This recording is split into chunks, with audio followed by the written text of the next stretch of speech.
নমস্কার, কেমন আছেন সবাই? প্রিয় কথার আরেকটি ব্লগে আপনাদের সবাইকে স্বাগতম জানাই।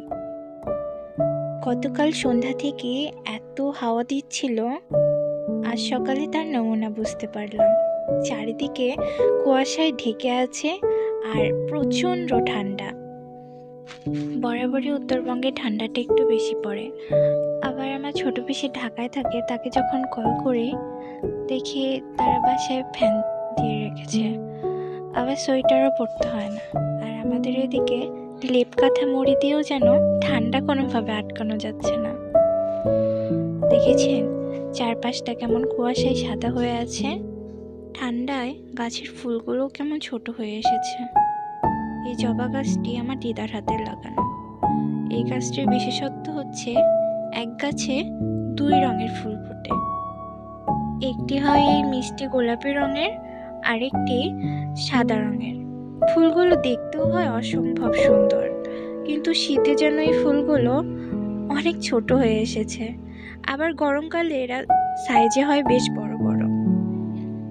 তবে জানেন, এই গাছটি না সহজে হতে চায় না। কারো যদি সহজ পদ্ধতিতে গাছের ডাল থেকে গাছ লাগানোর উপায় জানা থেকে থাকে, তাহলে অবশ্যই আমাকে জানিয়ে দেবেন, অনেক উপকৃত হতাম। এদিকে বেলা হয়ে গেছে, এখন ঘড়িতে 11টা বাজে। মা এদিকে দুপুরে রান্না করছে, হচ্ছে ধনিয়া পাতা দিয়ে আর ডালের বড়ি দিয়ে লাউ ঘন্ট।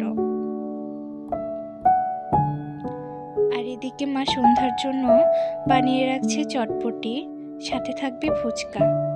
সচরাচর আমরা তো বাহিরে বানানো চটপটি, ফুচকা এগুলো কিনেই খাই, তবে বাড়িতে বানানো যে কোনো জিনিসের স্বাদ যেন হয় অমৃত।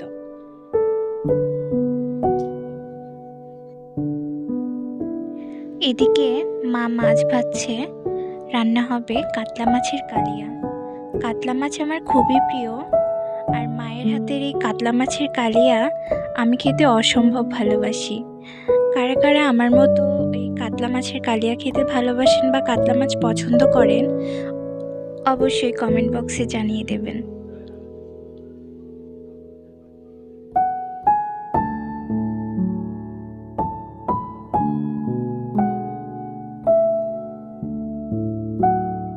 আর এদিকে হচ্ছে জমির টাটকা আলু শাক বাটা।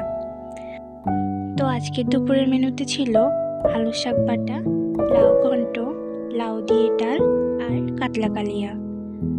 ভিডিওটি আজকে এখানেই শেষ করছি। ভিডিওটি ভালো লেগে থাকলে অবশ্যই লাইক, কমেন্ট, শেয়ার করে দেবেন। দেখা হবে পরবর্তী ব্লগে। সে পর্যন্ত সবাই ভালো থাকবেন, সুস্থ থাকবেন, সাবধানে থাকবেন।